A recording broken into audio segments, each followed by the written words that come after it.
Vous savez, je vais vous dire une chose.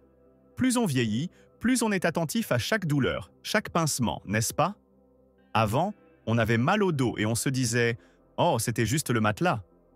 Maintenant, on se demande immédiatement « Est-ce grave? Serait-ce un cancer ?» Et croyez-moi, je comprends. Je ressens la même chose. On devient plus prudent et honnêtement, c'est une bonne chose. Je ne veux pas vous rendre fou ou vous effrayer aujourd'hui. Non, pas du tout. Mais je veux que vous preniez bien soin de vous.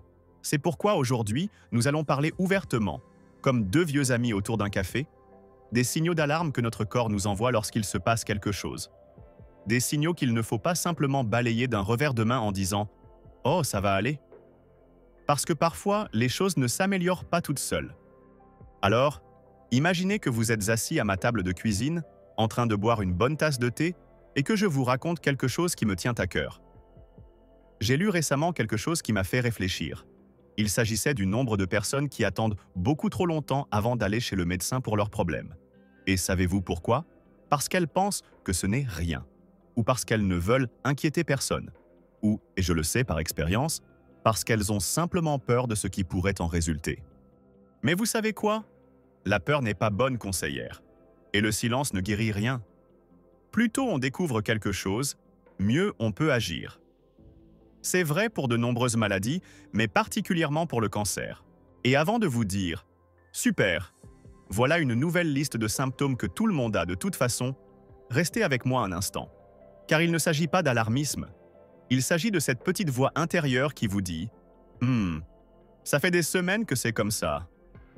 Devrais-je aller voir un médecin ?» C'est exactement cette voix qu'il faut écouter. Alors, je vais juste commencer à te le dire, d'accord? Ma voisine Gisela m'a récemment dit qu'elle avait une toux persistante depuis des semaines.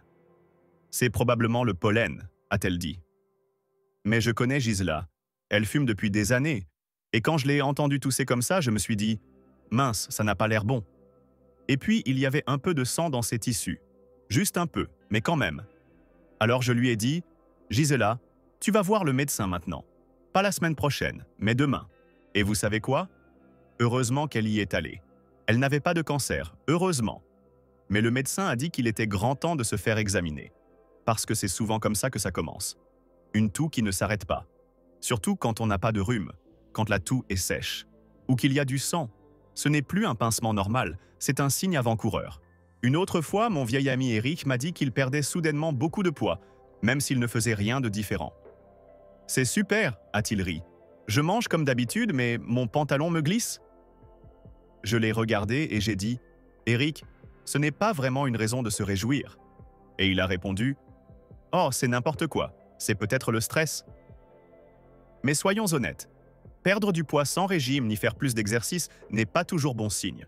Surtout si ça arrive vite, 5, 6, 7 kilos en peu de temps, et qu'on se sent un peu faible. Il y a peut-être quelque chose derrière.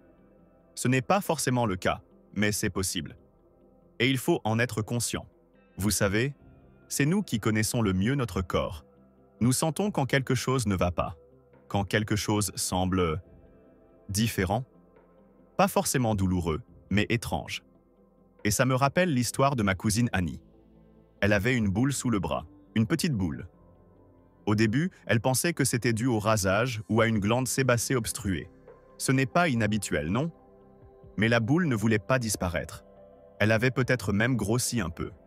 Et c'est un point très important.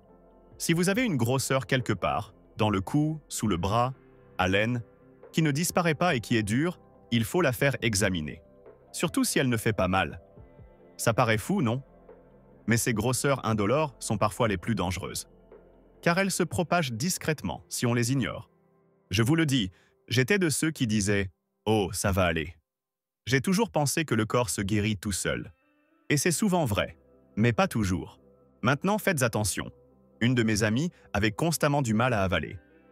Pas toujours, juste parfois. Comme si quelque chose lui était coincé dans la gorge. Elle pensait à des brûlures d'estomac ou à une petite infection. Mais ça ne voulait pas partir. Pendant des semaines. Et qu'est-ce que c'était? Une tumeur à l'œsophage. Ce fut un choc pour elle, bien sûr. Mais grâce à sa consultation, ils ont pu l'opérer. Elle a eu de la chance, comme on dit. Mon conseil? Si vous sentez que quelque chose ne va pas avec la déglutition, difficulté ou oppression, et que cela dure depuis longtemps, n'attendez pas, même si cela n'arrive qu'occasionnellement. Mieux vaut vérifier une fois de trop que de trop. Et puis, il y a un autre signe que beaucoup de gens ont du mal à identifier, les changements cutanés. Je ne parle pas des rides que nous avons tous, ni des taches de vieillesse. Je parle de grains de beauté qui changent soudainement d'aspect. Ils grossissent, ils démangent, ils saignent, ou changent de forme. Connaissez-vous la règle générale? Si vous avez un grain de beauté asymétrique, multicolore ou au bord flou, consultez un dermatologue. Les mélanomes ne sont pas réservés aux adeptes du soleil. Ils peuvent toucher tout le monde, même les personnes qui s'exposent rarement au soleil. Je sais que tout cela peut paraître un peu déstabilisant. Mais attention, le but ici n'est pas de vous effrayer. Bien au contraire, je veux vous donner les moyens d'agir, car la connaissance nous donne du pouvoir. Le pouvoir sur notre santé, sur nos décisions. Si nous savons à quoi faire attention, nous pouvons mieux prendre soin de nous. Je dis toujours, le corps murmure avant de crier. Et si nous apprenons à écouter ces murmures, nous pouvons découvrir beaucoup de choses plus tôt, agir plus tôt, et parfois même empêcher que quelque chose de terrible ne se produise. Alors, ma chère, ou mon amour, on a beaucoup parlé, je sais. Mais si tu as écouté jusqu'ici, ça montre que ta santé est importante pour toi. Et c'est la meilleure chose que tu puisses faire pour toi. Pas besoin d'étudier la médecine pour prendre soin de toi. Il suffit d'être attentif à ton corps, aux petits changements, à tout ce qui te semble anormal. Vous savez, je pense souvent à toutes ces personnes qui s'inquiètent en silence, sans rien dire. Et puis, un petit problème devient un gros problème. Pourtant, il n'est souvent pas si difficile de régler les choses rapidement. Une rapide visite chez le médecin, une conversation, un examen, ce n'est pas un signe de faiblesse. Au contraire, c'est une preuve de courage. Cela montre qu'on prend ses responsabilités. Et je le répète, les choses dont nous avons parlé aujourd'hui, une toux persistante, une perte de poids inexpliquée, des bosses persistantes, des difficultés à avaler, des changements cutanés étranges, ne sont pas des choses mineures à ignorer pendant des mois. Si vous remarquez ce genre de choses, écoutez votre instinct. Vous vous connaissez mieux que quiconque. Souvent, ce n'est rien de grave. On rentre alors chez soi et on dort paisiblement. Mais s'il y a quelque chose derrière, au moins on l'a identifié assez tôt. Et ça peut vraiment faire toute la différence. Je veux que vous reteniez quelque chose de cette conversation d'aujourd'hui. Non seulement des connaissances, mais aussi de la confiance. Car vous n'êtes pas impuissant. Vous pouvez prendre soin de vous. Vous avez le droit de poser des questions. Et vous avez le droit d'être entendu par les médecins, par votre famille, par vous-même. Alors, si vous remarquez quelque chose d'étrange chez vous, n'attendez pas. Appelez. Prenez rendez-vous. Ou parlez-en à quelqu'un. Et la prochaine fois que vous remarquez quelque chose qui ne va pas chez quelqu'un de votre entourage, soyez ce bon ami qui dit « Allez, on va voir ça ». Parfois, cette phrase peut sauver des vies. Prends soin de toi. Tu le vaux bien. Et crois-moi, il n'est jamais trop tard pour t'écouter.